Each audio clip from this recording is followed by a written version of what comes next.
We start now. Good evening, friends, and warm welcome to you once again in this series of online talks. As you may be aware, and I'm very happy to share with you, today we have with us Manoj Adlakha.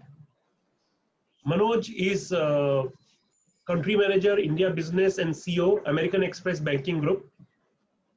Manoj is a veteran of American Express. He has spent 30 years with American Express now and is responsible for driving financial results and developing growth strategies for American Express payments business in India. In his current role, he heads the India's consumer business, brand and marketing functions and provides leadership oversight to the company's commercial cards and merchant businesses. He is also the executive sponsor for American Express, India's Inclusion and Diversity chapter. He is also a part of US-India Business Council. This is an India-based leadership team that supplements USIBC's global board and represents USIBC, which is US-India Business Council, at key engagement in India and to advance the policy agenda. In his 30 years career, he has spent 25 years with American Express, and in two phases. First, as responsible for risk operations, strategic planning, finance and consumer cards. And then he took some other opportunities. He also became an entrepreneur for some time. And then he rejoined American Express to lead global commercial business, followed by consumer cards and merchant business in India.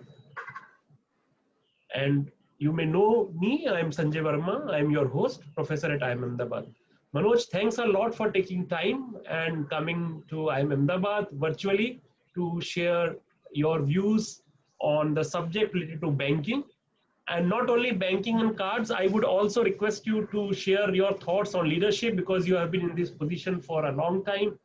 And therefore, we'll also like to learn from you your views on leadership and how do you see one should provide direction to the organization and people.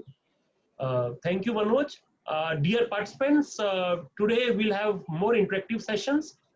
Manoj has said that he would like to take questions in between his talk also, and he's not using any PowerPoint. So I will start with some leading questions, and you can ask your questions in chat. People who are on Facebook, the audience, you can type your questions on Facebook comments. I will put those questions to Manoj. So Manoj, without taking much time, I would request you to kindly start sharing your views. Maybe I may ask maybe one or two questions to begin with. And my first question would be related to the digital payments, specifically in the credit card industry in India at the moment. Maybe you can start with this and then I will ask few more questions from you till the time participants start asking their questions. Thank you, Manoj, Sure. and please start. Thank you, Sanjay. And on the outset, thank you for hosting me. It's an honor and a privilege. I wish I could be there in person, but virtual is the best we can do under these circumstances. So thank you so much for having me on, on your panel. We spoke, I think, about 2 weeks ago, and at that point in time, I know it's a very august audience here of current students and former students, and it's really an honor and a privilege because Ahmedabad is always looked at as the most prestigious institution in India, and to get an opportunity to address, rather than address, to interact with this audience is something which I would not have let go by. So I'm super excited to be here, and in my limited way, answer whatever questions are on your mind. If I don't have the answer to that, I'll come back with an answer. So with that, Sanjay, why don't you fire away and take it on? Yeah, sure. So, Manoj, what do you think of about going to cashless society? How far are we as a country to become a cashless society? During the time of demonetization, there was a good movement towards being digital. Now, how far are we from that kind of society?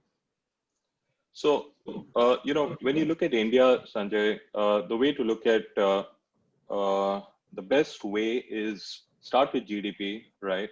GDP for, and 2020 is, as we all know, a slightly, not the best year from a reference viewpoint. So let's take 2019, calendar year 2019, where GDP was close to $3 trillion for India. So that could be the starting point. And when you look at digital payments, what you do need to take into account is what is called private consumption expenditure, which ranges in, which is anywhere in the range of 55 to 60% of GDP. So that's about $1.7, $1.8 trillion for 2019. 2020, of course, it's got depressed. So when we look at that, and we look at the total digital payments, and some of these numbers, I'm going to share some numbers as we go along, which is what I think may put a little bit of context in what we are talking. So we have a $3 trillion GDP, 1 point of which about $1.8 trillion, and this is India-wide numbers. $1.8 trillion is the private consumption, or PCE, private consumption expenditure. Credit cards, debit cards, UPI, and digital wallets, which is, as you know, primarily, let's say, Paytm or MobiKwik are the two big ones. When you add up these four, we'll consider these for now. I'm not getting into the banking like NEFT and ECSS for a moment. I'm just talking about these four. When we look at 2019, debit cards was about $100 billion. That was all, there are 50 billion credit cards, which was another $100 billion. There are 900 million credit cards, which was accounted for the first $100 billion of debit. So, as you can make out, debit card spend is very low, but number of cards out there, anyone who opens the bank account gets a debit card. So $100 billion of debit card, $100 billion of credit cards. The digital wallets was about $25 billion, right? So not that high. And then the number, which was actually very high, and that had grown by about 200% in 1 year, which is between 2019 and 18, was UPI. UPI stands for Unified Payment Interface. A lot of us must be using it. It is used for one of the two purposes. It's either used for what is called P2P, where you do, a transfer. So if I need to transfer some money to Sanjay, I could do that very, very easily. All I need is a mobile number, or I could go to a merchant and also make a payment to the merchant, and that is where about 25-30% of entire UPI is used. So when you look at the total digital payments in India, they're very, very, in 2019, 100 billion. 100 billion was credit cards, 100 billion was debit cards, and another 250 odd billion dollars was UPI. Just keeping UPI aside, because that, like I said, is really could be a banking transaction. So if you look at $200 billion, right, between credit and debit cards, and go back to that number I shared earlier, which was $1.8 trillion, which is private consumption expenditure, that is 9%. That's it. That means when you look at in India, 9% of private consumption expenditure is on cards, credit cards or debit cards. The equivalent number in a developed country is 40 to 50%. In some cases, even 70%. But so we are predominantly a cash society. So, and rightfully so, I think you've said that cash is not king. That is, so we are on a journey, and that journey is going to be a long drawn journey, but we are moving and we are taking rapid stride, because the headway for growth is so much, so much. So the numbers that and I know I spent a lot of time talking about these numbers, but they're relevant because, can you hear me, Sanjay? Yes, you're audible. Okay.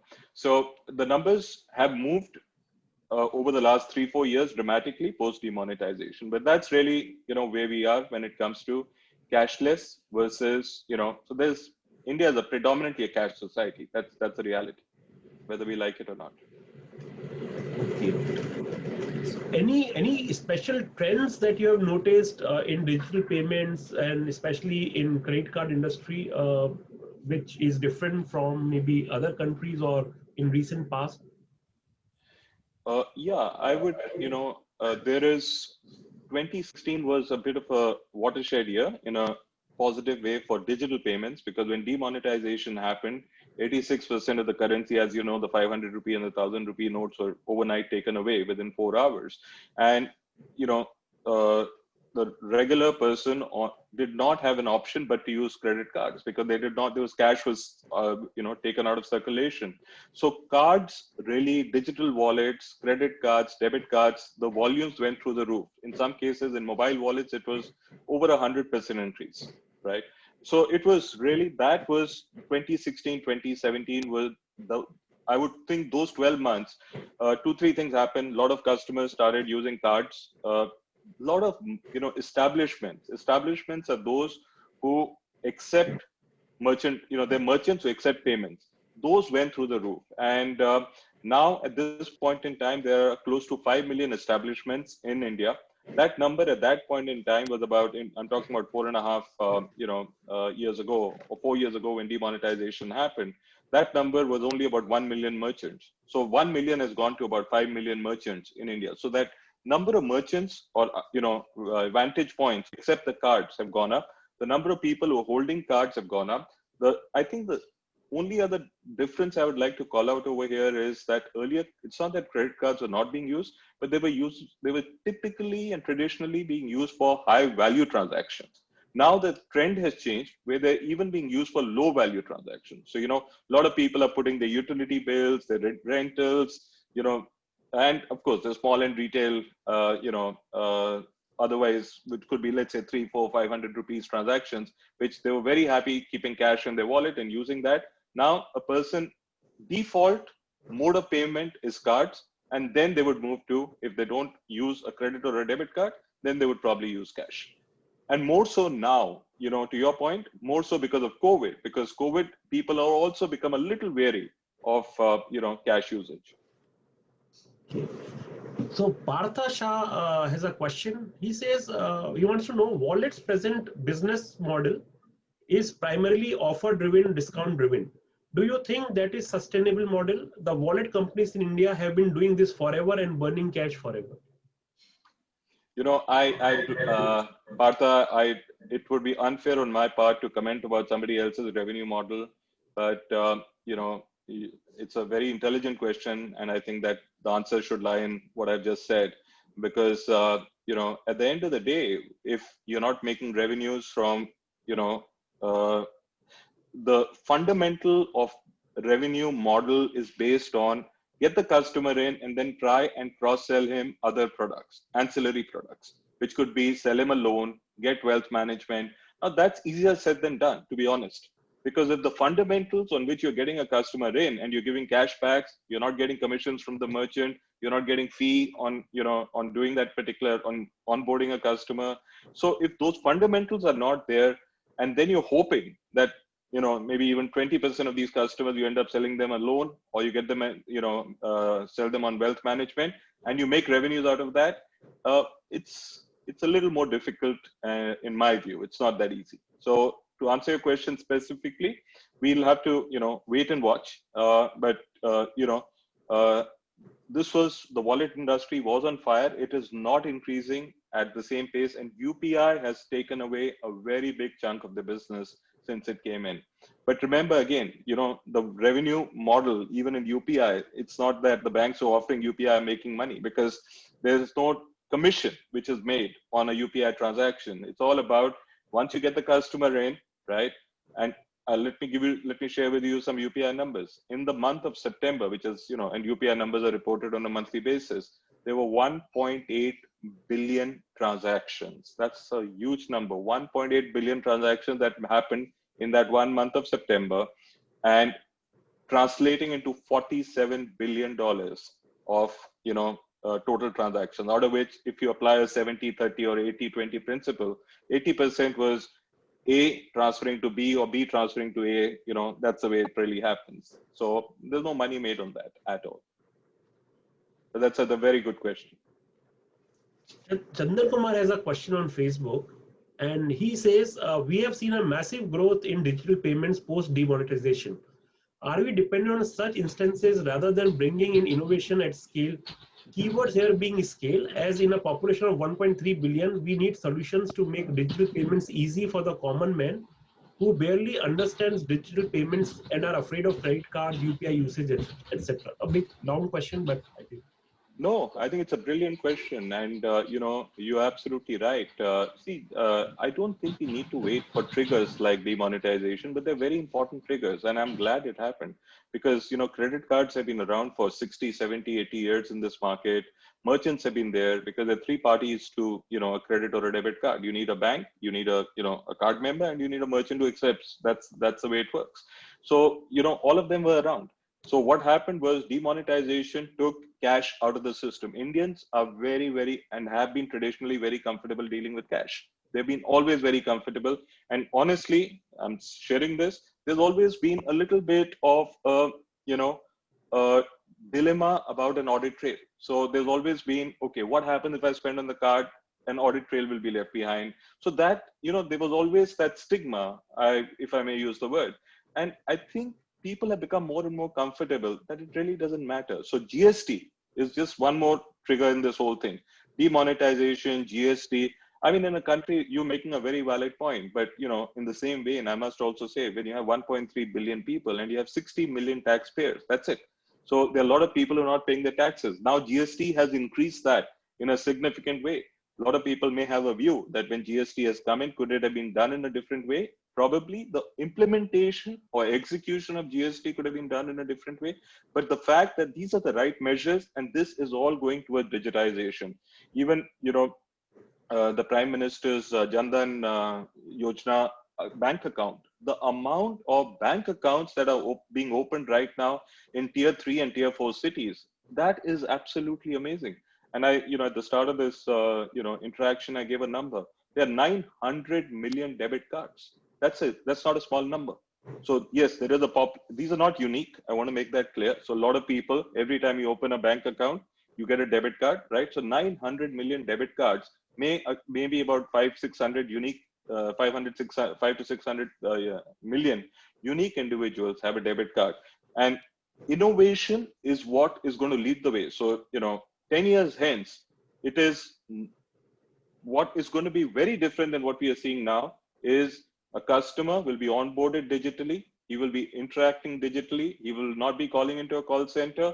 He will be spending his money online. He'll be, making his payment online. That is going to be not even 10 years. It will be happen in the next 3 to 4 years. It started to happen in a limited way. It will happen in a far bigger way. Will it happen in the villages? Maybe it'll take a little longer because, you need merchants accepting the card. You need a proper infrastructure because remember in, credit cards, at the end of the day, you're giving unsecured lending. So you need a collection infrastructure also. You can't give your money away and hope that, you need to have somebody out there to collect your money also. And a lot of spending power, while it exists in the top, 20, 30 cities, but the majority of the population in India is beyond those 20, 30 cities. So there is the growth which is happening right now. And, while on this point, I'll also take a shot at answering. In the month of February, which is pre-COVID, and why I'm taking February is important because, then COVID came. But in the month of February, there were 15 lakh, 1.5 million new credit cards being added on a monthly basis in India. Out of the 15 lakh credit cards, which were being added on a monthly basis in India, right? And right now that number is 54 million in all, which are cards and credit cards in force, that number 54, 55 million. 15 lakhs were getting added on a month. 60% of those, 60, were outside the top 30 cities. So that is where there is a lot of financial inclusion which is happening. And it's very good, very, very good sign for India as a country. Very good sign for India as a country. Ankur Seth has a question. He says digital payments have been simplified a lot, but connectivity and security remains critical issue and concern. How much effort and time you think it will take for this to be addressed? Every bank is having their own wallet. Then there are separate wallets like Paytm. How they are going to sustain together? So Ankur, let me answer the security thing first, which is that at the end of the day, security is, if we cannot convince our customers that when they transact with us, that they are not secure, right, and they can't trust us as a financial institution, then we cannot even demand their business. So we are very, very clear that our systems our processes, our transactions, our people, at every touch point. We have to give the comfort to any customer who's transacting with us that they should not worry about any transaction taking place, whether it's online or what is called at point of sale, right? So as a matter of fact, at American Express, I do want to, tell you that if a customer disputes his or her charge, straight away we give what is called a temporary credit, and that is given for 30 days. And during those 30 days at the back end, it's our job to figure out what really happened, right? Because we start with believing the customer, because the customer is not going to come and lie to us, right? That's our going in proposition, that we believe the customer because we have enough confidence in, in our systems, in our processes, that, nothing would go wrong at the back end. And 99% of the cases, it's, resolved in the way and manner it should be. So I'm very confident, and because of that, at American Express, I can tell you it's 5 consecutive years that we have won India's most trusted credit card brand. And trust is a fundamental aspect, because if you don't have the trust of the customer, they'll not be comfortable doing transactions with you.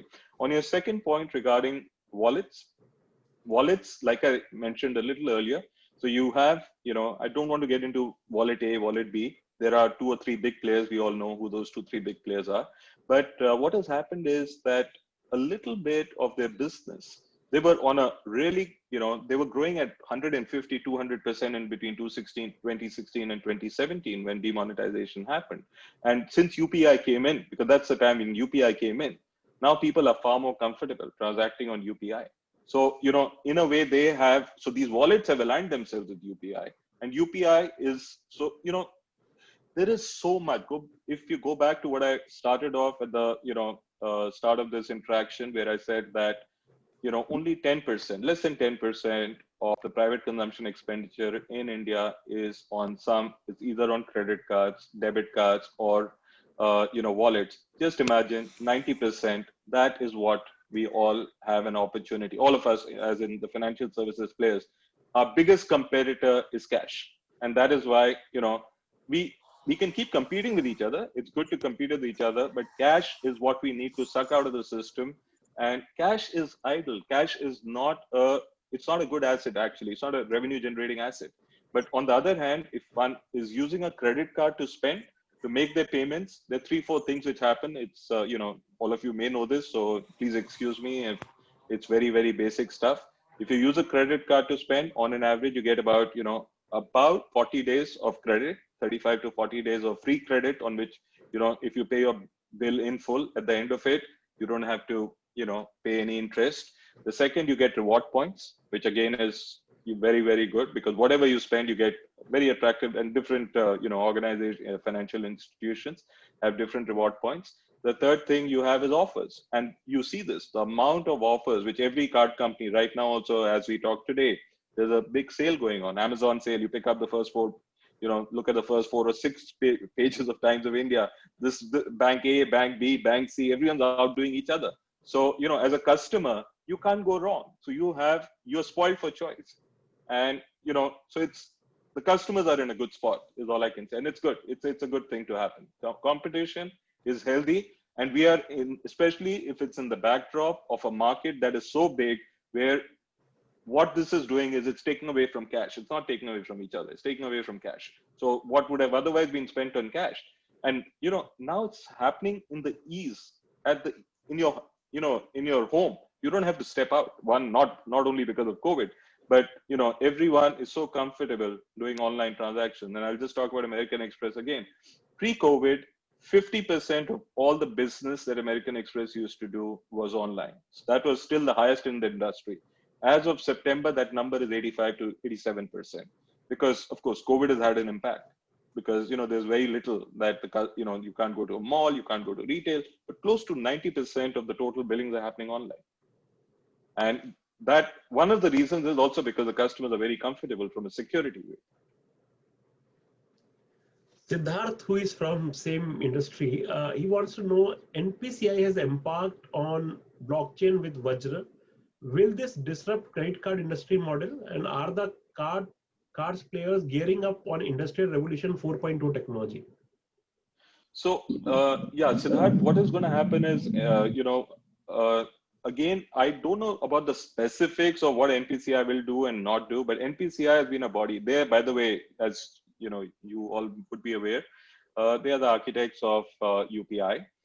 There's another body that has just got created, and it's very recently. It's called the National Umbrella Entity, and NUE. That's an acronym for that body. That has been set up. The guidelines have just come in from RBI, and all of us. I mean, whoever's willing to participate, it's open to private banks. It's open to public sector banks. It's open to regular institutions which may not be banks. And there, of course, a lot of minimum equity that you can put in. What purpose? But this is going to be a parallel body to NPCI, which will, with one single key objective, to determine what are the new technologies in financial services, which will be the order of the day for the next 3 to 5 to 10 years. And that is so exciting because I think the government, whether it's to do with blockchain, whether it's to do with AI, whether it's to do with ML, whether it's to do with, whatever is going to go on, this body will have a very significant say, right? And they have, so there will be one or maybe even two. That's what they're saying. Minimum one NUE, could be two NUEs. That's the regulation which has come out.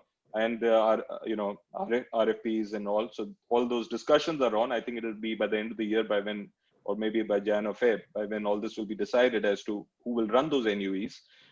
And those will be in a way, I don't want to use the word policymakers because eventually, everything they'll be governed by the RBI. Remember, NPCI was a not-for-profit organization. NUE will be for-profit organization. But they have been given, so what is really happening in the marketplace, given the, RBI is realizing that the financial services industry is so big, it has to be given, wings to fly. And yet there has to be some element of governance, which RBI, so it's a nice blend they will do. They'll provide it governance, but they'll get the right experts to give the financial services, whether from within the country, and there's so many experts from within the country, or from outside. There's so many committees, so many circulars which keep coming our way, but it's going to be very exciting times in financial services per se. And those of you who are planning to make a career in financial services, I can tell you what it is now is very different than what it was, maybe 3 years ago. And it will be so different 1 year from now. It's, it's transforming, literally it's transforming by the month. So it's going to be very exciting times. Manoj, there was a question on Facebook. I'm not able to get that now, but I remember the question, so I'll put it forward. Yeah. So question was related to cryptocurrencies. So what do you think is the future of cryptocurrencies and how do they impact other financial businesses? So again, cryptocurrency is going to be, Sanjay, a lot determined by the regulation. Right now, the jury's out on the regulation. So there is a value aspect over there and there is a security aspect over there. So, I think, the way we have understood the whole, and, Amex globally has partnered with some players. I think security is not going to be an issue because the way they're looking at the whole security aspect of it. The value is something, it's not in, I'm not going to comment on the value piece of it, but RBI will come up sooner than later with very clear guidelines regarding crypto. Okay.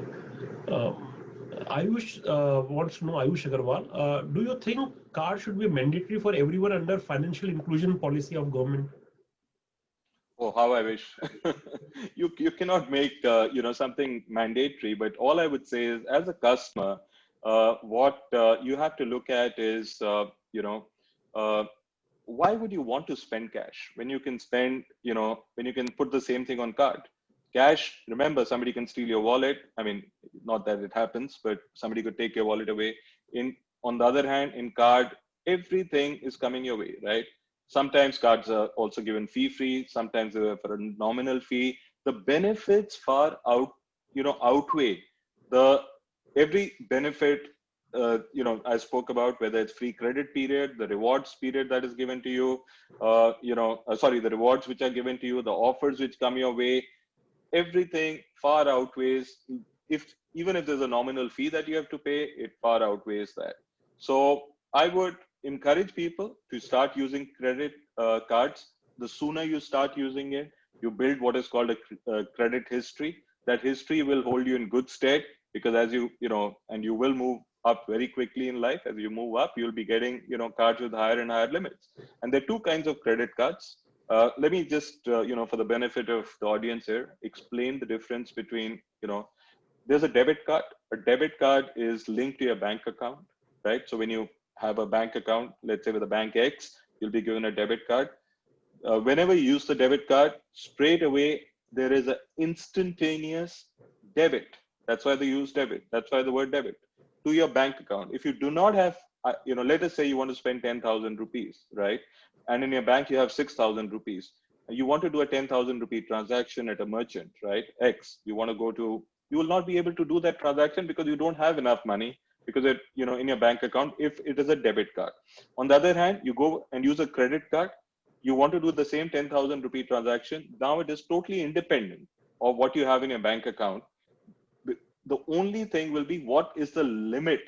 It's called the line size, line LOC, line of credit, right? So what is the line of credit which has been given to you by a, by the bank that has given you the card? And if that is over 10,000 rupees, right, and you've not reached that limit, then the transaction will go through. It's called authorization. So that is a credit card. The third card, there is something called a charge card. And, again, I'm not here to promote American Express. We are the only ones globally who have what is called a charge card. A charge card is a card where there's no limit on the card. But again, I mean, I want to qualify this. It doesn't mean you can, go and spend 20 crores on the card.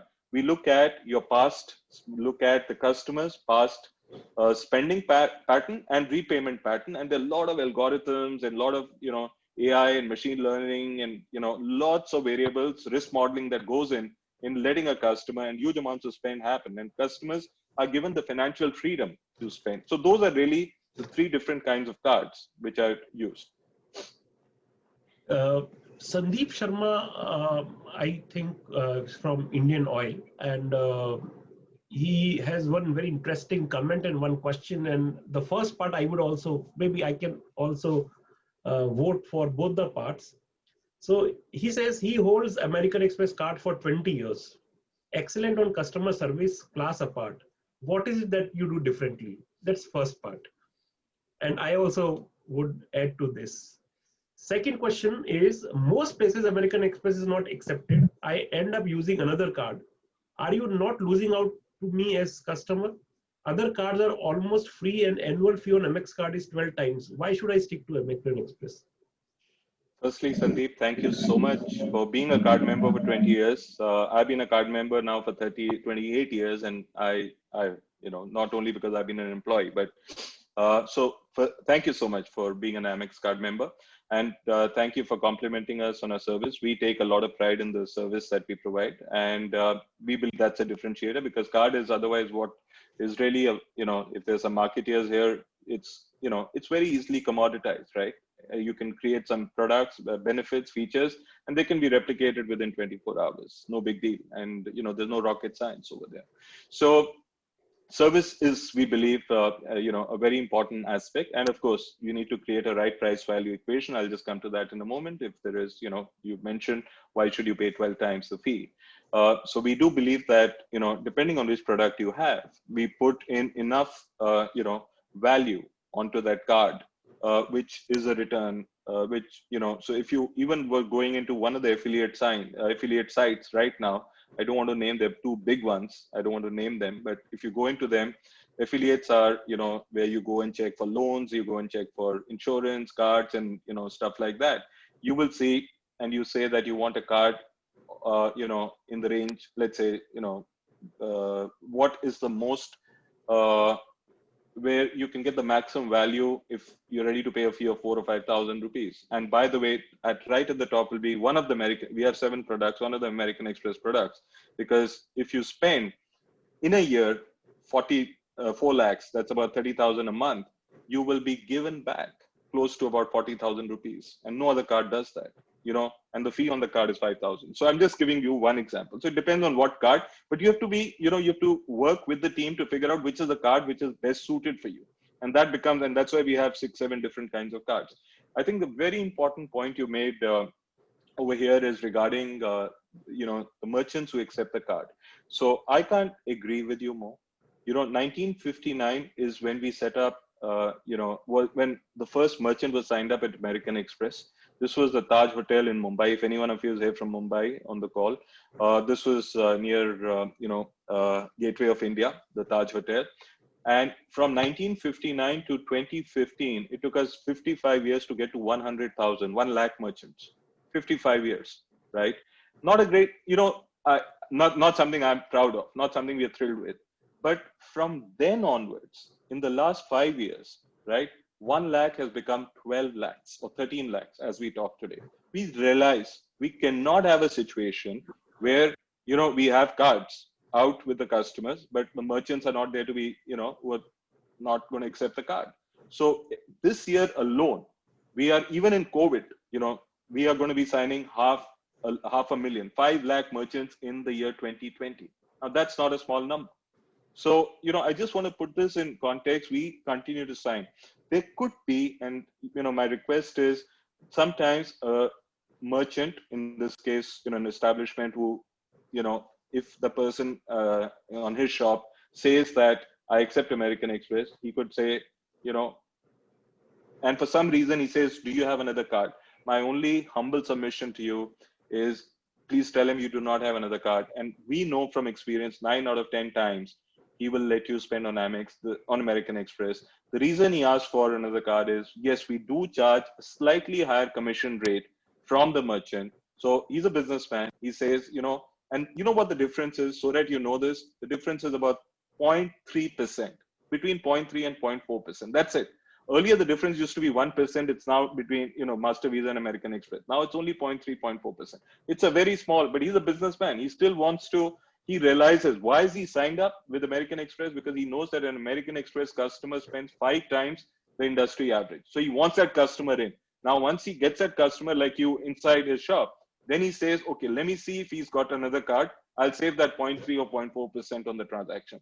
That is the time, if you insist you want to use Amex, I'm telling you 9 out of 10 times he will, say, yes, okay, use it.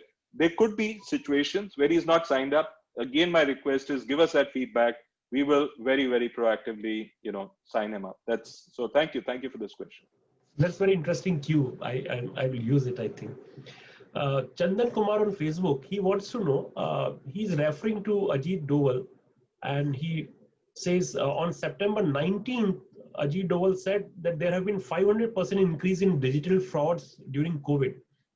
This means that digital frauds have grown at a faster pace as compared to the surge in adoption of digital payments.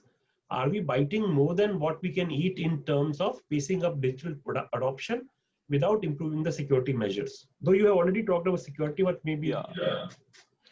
So, I don't want to comment on a number which I'm not aware of, which is the 500% increase in, digital frauds. All I can tell you, the fraud ratios for American Express are at, they're the lowest in the industry, and we have had no impact on account of COVID. So there are 2 different things. Let's look at credit and let's look at fraud, right? So fraud is what you've, alluded to, and I'm answering on fraud. Fraud hasn't gone up because of COVID. Credit, yes, because a moratorium was given. As you know, there was a 6-month moratorium which RBI has given. A lot of customers have chosen to take the moratorium. That got over on 1st of September. Now the customers have started paying back. So that is okay. That was a 6-month deferment where we said, okay, you know what, for 6 months, there'll be no aging of your account. You can, because of what a lot of people have had a lot of hardship, and all the banks have offered this, including American Express. And as a matter of fact, on our charge cards, every other bank charged. On our charge cards, we did not even charge interest. So, we try and do the right thing for a customer viewpoint. But to answer your question specifically, fraud has not gone up at all, at least at American Express. And I cannot comment about the 500%. It will not be fair on my part to comment on the 500% at all. Thank you. Arindam says, I understand a significant portion of Amex business comes from the merchant service domain. In view of COVID-19 affecting the physical merchant services, do you think digitalization will go a long way in addressing the merchant service industry as well?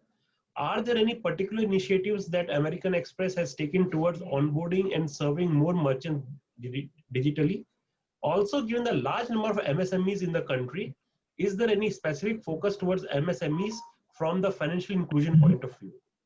I think excellent. Two parts of it, both are very good questions. On the merchant front, I did answer it earlier that it's our endeavor. No point, signing up so many new card members when there are no merchants where the card is accepted, and we are really on. We can't grow faster than the pace we are, and I feel the team is doing a fantastic job with what they're doing on the merchant front. Within the merchants, there are offline merchants, which are bricks and mortar, and then there are online merchants. And like I shared with you earlier, 85% of our transactions are happening online. Now, when it comes to the digital boarding, right? We today are acquiring a lot of customers, and approximately 60% of the customers that we're acquiring are acquired digitally. And that is not a small number. This number used to be about 20% till maybe about 2.5 years ago. Now it's gone to 60%. Ideally, I would like to see that number go up, right? But right now it's 60%. So, and that is going to be the future. There'll be lesser and lesser of paper. It's all going to be digitization and digitalization. And they're two different things, right? Digitization is about removing the paper. Digitalization is about, it's about a frame of mind in which you say, how do you improve your processes and change everything where you bring more efficiencies into the system? And that's going to happen everywhere. Your last part of the question was around MSMEs. Absolutely. They have to be looked at from two aspects. One, as one, we have them today, the merchants we have, which I spoke about, the 12, 13 lakh merchants that we have, they're all MSMEs. A lot of them are, except the big hotels and airlines. Quite a few of them are MSMEs. So we have to find out what and how best do we meet their needs. And a lot of them could also be in need of credit. So what is it that we can do? So what, lending as an example, right? So can we make them customers, and can we offer them a card? We can call it a small business card. We've done this in other countries. So those are some of the considerations that, an MSME in India, which is a country of entrepreneurs, this segment just cannot be ignored. So you're absolutely right. And we're working on it. There's a question related to promotions. This is from Rashmi. How effective do you think promotional offers such as cashbacks are in promoting digital transactions, and how online and offline retailers can leverage digital payments apps to boost their revenue? Yeah. So again, Rashmi, it's a very good question. I want to restrict my response to what we do without getting into what our competitors do, because they must be doing it for a particular reason. We do not offer cashback, by the way. So there's no cashback at American Express. There's a particular thing called membership rewards. That is a currency we use, right? And everything is for us on every. Now our customers who've been with us, including the gentleman who said, he's been with us for 20 years, which I have so much of gratitude for. He has been, every time he spends, he gets reward points. Those reward points can be used for buying an airline ticket, can be used for buying a hotel room, can be used for buying a Bose speaker, can be used for buying a meal, can be used for buying Amazon vouchers, whatever. That is a reward. So we don't give cash back, we give reward points, and they don't expire.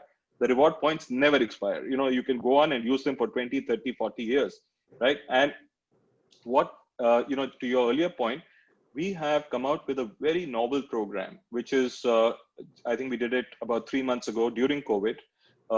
It's called a reward multiplier. And we have on that platform, it's a very easy to use. All you need to go is into a particular, it comes up as an app on your phone, on your mobile phone.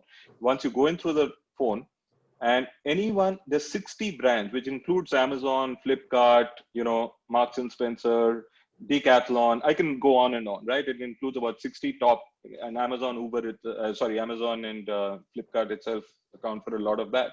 So when you look at these 50, 60 brands, anytime you go, depending on the card you hold, you would get from 2 times, 3 times, 5 times to 10 times the reward points. And the customers, I cannot unfortunately share, but today's that one day sale has been, 20 or 30x just because of, where people have gone and used this platform because they're getting more and more reward points. That is our way to incentivize customers. So do promotions work? Absolutely, they work. And in something like this, we don't use cashbacks, we use reward points, because these are all getting accumulated for the customer, and then they would, utilize it for whatever they want. So Babu Samad wants to know, is there any correlation between mobile banking adoption and digital payments? And if so, what are the steps you suggest to adopt higher mobile banking adoption? Again, great question, because mobile banking, there are 500 million smartphones in the country, right? So the way I look at it today, right from, I mentioned about 60% of our customers get digitally acquired. That is happening on the mobile phone, right? Then when we are transacting with them, everything, they download the mobile app onto their phone. Because they own smartphones, they're not owning, mostly they are, it's fair to assume that all of them have smartphones. They have opted out of statements. They don't want paper statements. It saves us cost also. It's very good for them. Then we have, we introduced this, I think about a year ago. It's called Ask Amex. We're saying, do not call into the call center if you don't want to. Just go in and do a live chat. We have 24/7, chat agents, and it's like a regular, you do a, Facebook chat or a WhatsApp chat. You can chat with, and it's real time. There'll be somebody, the moment you ask a question, instantaneously you'll get an answer. So everything is being done on the mobile right now. We are very clear. We will service the customer through the channel of their choice. If it is mobile, then we will do it on mobile. If they want to do it face to face, we will do it face to face. It helps us, by the way, if they do it on mobile, but it's not that there are some people who are, the adoption will take a little while. While COVID has really accelerated it, but there's some people who may feel less comfortable, and over a period of time, as and when they get more comfortable, we'd be more than happy to service them on mobile. Deepak Sharma wants to know about payment banks. So he says digital banks like Paytm payment banks, Airtel payment banks, etc., have been operating, but they have been limited by RBI in certain ways. So he wants to know, will this sector grow in future, and would we see? That's what I'm interpreting from what is written. Will we see more digital banks in India? Yeah, I mean, and again, my response to that is there are a lot of limitations regarding deposits, regarding, what they can do and they cannot do. So every financial institution has, certain restrictions which are put around it. And then there's governance, very strong governance, right? Where RBI or whichever is the body, and we all governed by that. And it's absolutely imperative and critical that we apply to anything that, which makes us fully compliant with the law of the land. So it starts with, one, we have to make sure that what are we allowed to do within the ambit of the law. Second is, what is the revenue model after that? And in some cases, we spoke about this earlier, the revenue model may not make sense, in which case, then you have to start to see what are the ancillary aspects within the ambit of the law you can do. Because, to the point on payment bank, a lot of payment banks and the licenses were given, were very excited, but a lot have shut down. Maybe because the revenue model was not tenable. So one has to look at what you can do and what is possible. But, typically, a lot of it's again, simple marketing principle or financial principle that idea is to try and cross sell to one customer as many products as you can, because cost of acquisition of a customer is very, very high. When you acquire a customer, then the endeavor of that financial institution must be to retain that customer. That is when you go deeper with that customer and you cross sell him multiple products. That's really as simple as that. That's the way it should work. Shruti has a question. She says, considering approximately 18% of GDP is contributed by agriculture in Indian economy, how is digitization going to be game changer for those involved in agriculture activities? Any benefit which they could receive, because everyone can't afford smartphones or getting into digital world? I think it's a great question. And, I think when you look at the food chain, they will, they will get there. It will be a matter of time. Will they, right now, remember, we in India is under leveraged, under banked. We are talking about a country which has 1.3 billion people with 50 million credit cards. So I agree with you. You're talking about there are lots, maybe there are 500-600 million people in the agricultural, side of the, population, but and accounts, you're right, about 20% of the GDP. We cannot ignore that. And I can just see that the benefits of digitization to them would come a little, it's happening in a phased way. There's a lot of leapfrogging happen. Think about what happened in telecom in India. We jumped. Look at the way the jump happened, right? And then suddenly 4G, 5G, and we're talking about things like that. And it took so many other countries by storm. Similarly, digitization. Right now, what's happening? I gave you some numbers. When 15 lakh credit cards are getting added on a monthly basis, I'm not talking about debit. These are credit cards. 60% of them are happening outside the top 40 cities. That's a huge number. And I don't have the exact number of whether it's going into the villages, but look at, banks like State Bank of India, look at, some of the even private Indian banks, HDFC and all, they are opening their branches. Government, RBI are together in saying, let's get financial inclusion going. So the Prime Minister, the Jan Dhan, the opening of bank accounts is a very, very big step in that, moving the middleman out, getting subsidies, right to the final beneficiary. All those is going to help. And if we can take cash away, that whole thing which everyone knows, in what happens in gaons and panchayats, where interest rates are as high as 7-8% a month. And all that, it's not going to go away in a hurry, because those have been built over 100 years. But will we fast track and will we move pretty fast? The answer I wish and I hope is fast. I mean, is yes. I can't put a time frame to it, but what is started to happen, which we had not even thought, at least I had not thought will happen in my lifetime, pre-demonetization, would be that in tier 3 and tier 4 cities, there would be suddenly, so many credit and debit cards and, bank accounts being opened, because that wasn't even, something which was on the cards. It's all happened in the last 2-3 years. Manoj, I have a question based on certain assumption. So if my assumption is incorrect, please correct me. Sure. And if it's correct, then I would like to have your response. So my assumption is that now government wants lesser ATMs to be in place because it wants to move towards digital.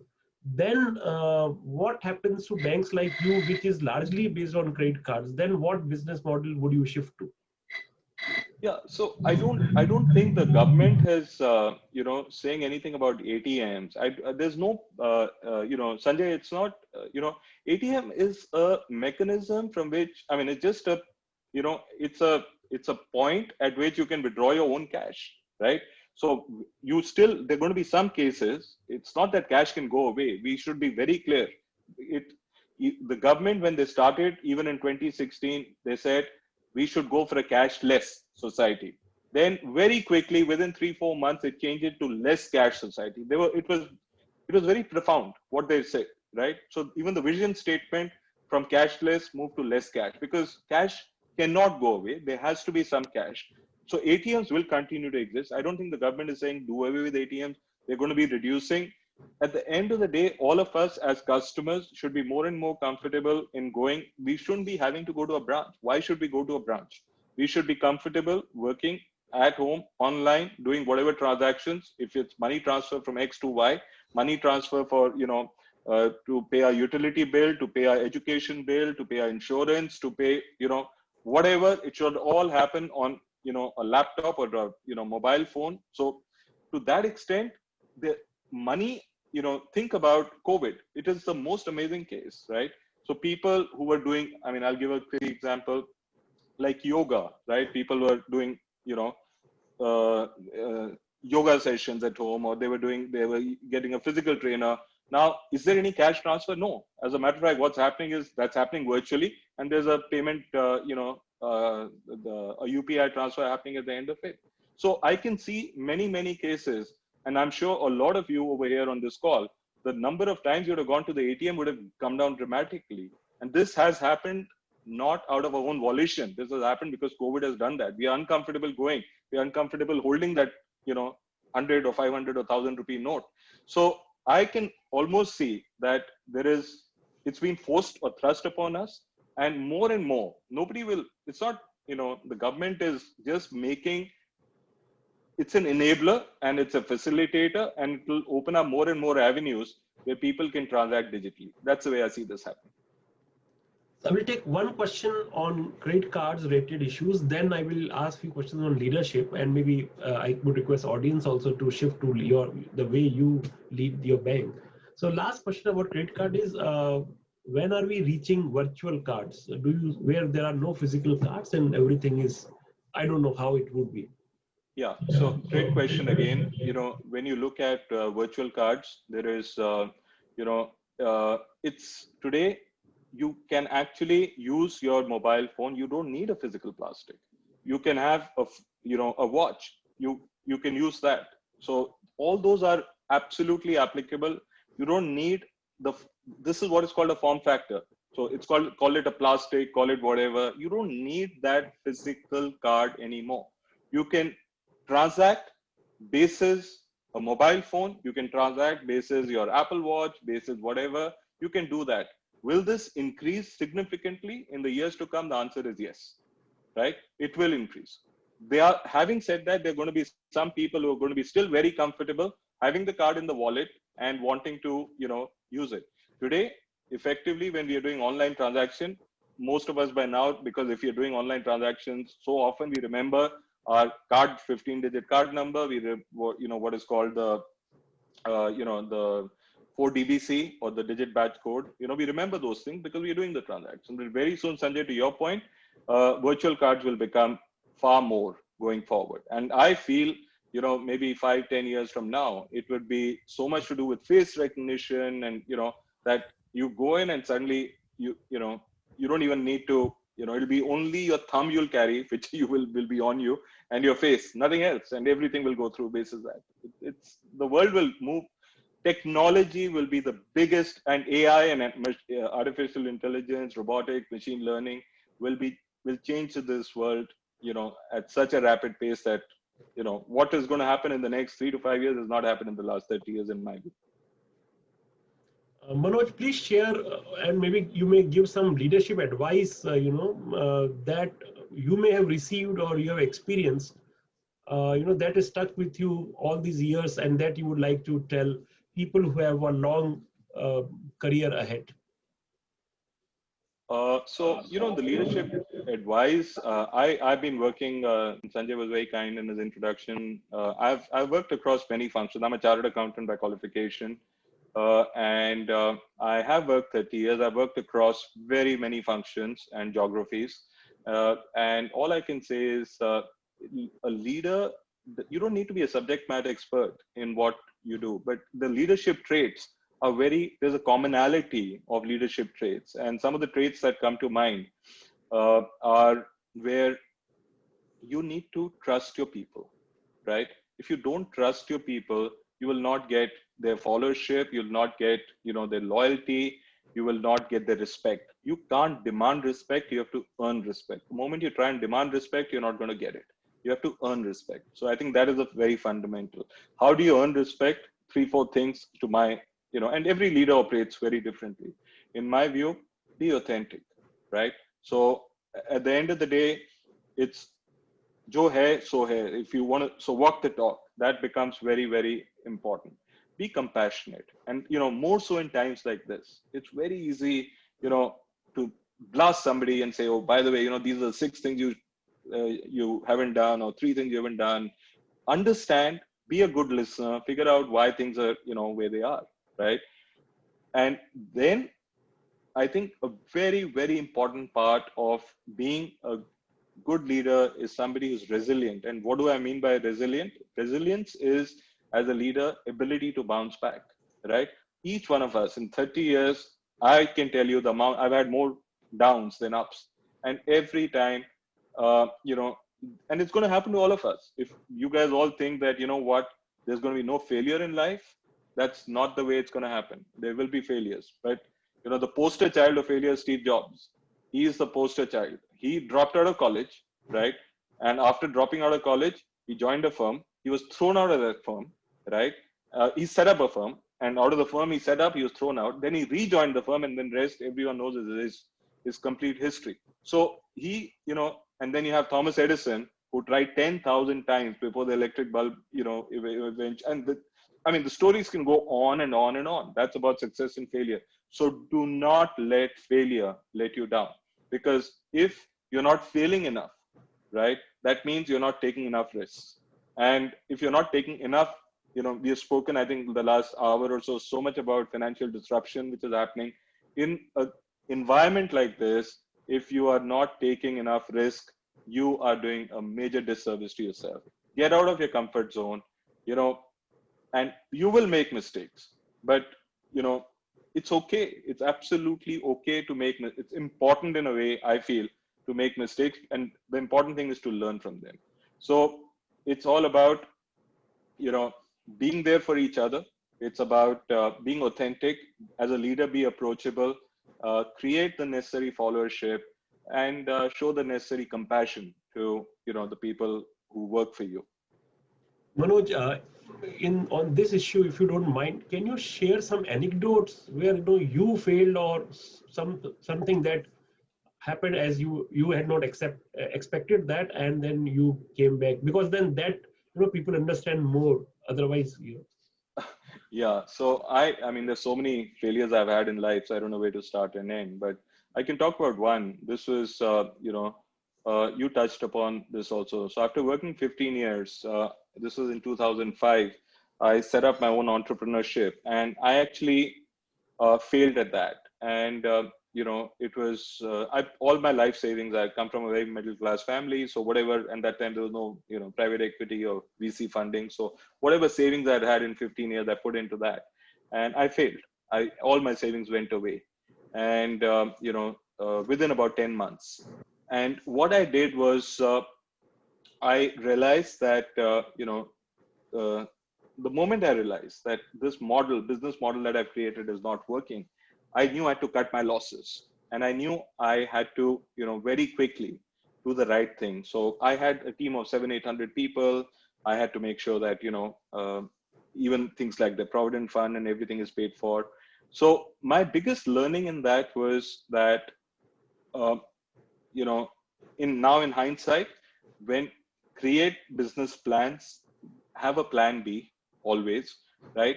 So or a BCP, have a contingency plan. What can happen? Think through it. I don't think I thought through it fully when I went into that, and also, I mean, a lot of you should look at entrepreneurship. I think it's a great thing to do. Don't don't put all your eggs in one basket. Learn to diversify, right? It's important. And also, I think the last piece I would add over there is that do the right thing. You know, uh, at For me, I could have gone deeper and deeper and deeper, and then it would have been a hole, and I wouldn't have been able to get out of it. So luckily, cutting losses at the right time made a lot of sense for me, and I learned from that.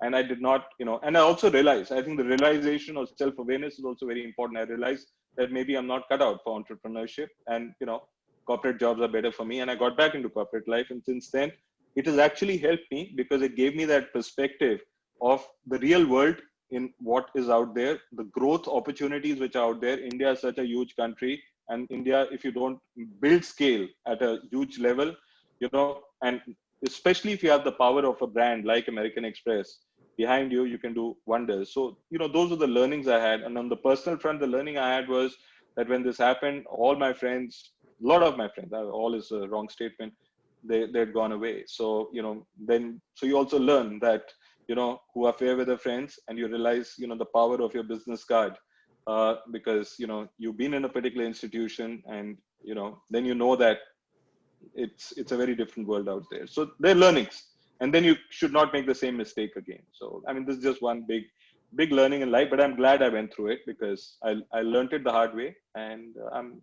glad with that. Manoj, there are quite a few questions related to fintech. So I will maybe once again come to technology. But before that, there is a question from Shruti based on what we have discussed just now. So Shruti wants to know, who is your role model upon whom you look in case of leadership? Shruti, there's not one role model. Honestly, I learn every day from everyone, and this is not trying to sound cute here by making this kind of a statement, but I learn from people who would be 3 levels below me. I learn from my peer group. I learn from my leaders. I learn from people I, interact with. If I get a chance to meet some of you, I know I'll walk away with some learnings. So and for me, there's not one role model.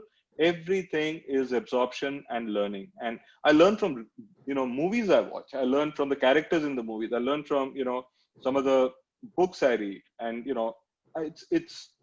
there's so much and so many things people have done, which is absolutely wonderful. I learn what should be done, and sometimes I learn what should not be done.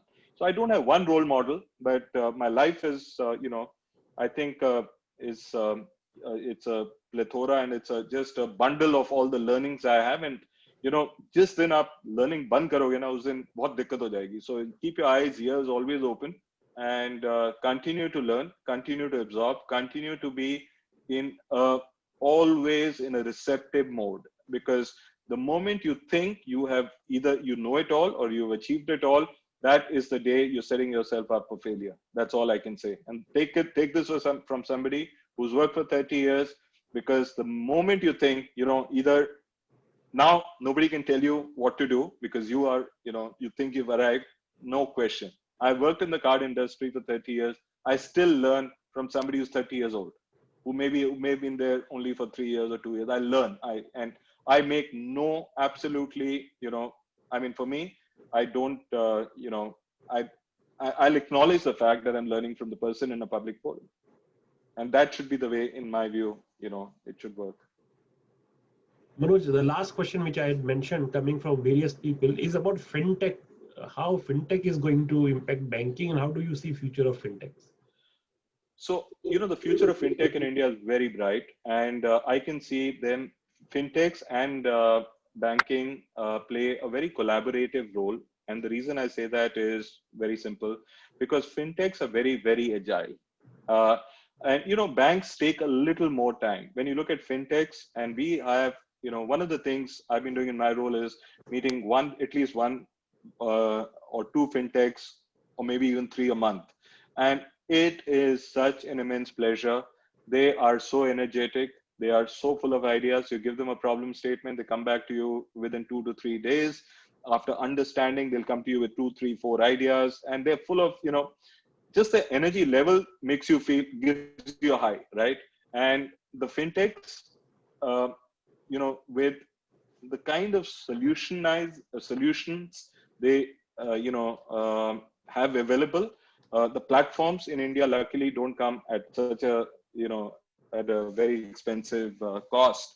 So when I look at, the financial services space, right from identifying who the prospect should be, to helping onboard a prospect, to taking the customer through the CRM journey, to helping, on the collection side, fintechs have a very integral and critical role to play.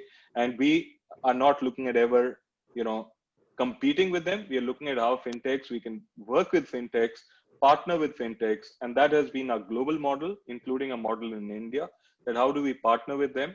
And, whether it's through creating APIs, any open architecture, what is it that we can leverage their assets, and they in turn can leverage our assets to bring what is the best value to the customer. That's the way I see how fintechs and the financial institutions can come together. Wonderful, Manoj. Manoj, we have taken your time, and we have exceeded time that I had promised to you. I won't take any further questions from the audience. I would just like to thank you once again for taking time and coming to us and sharing your views on such an interesting and important topic, and which is so contemporary, so relevant, and it's going to impact our future also.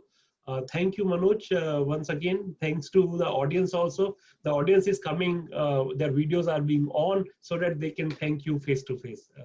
So lovely. Please join me in thanking Manoj, all of you.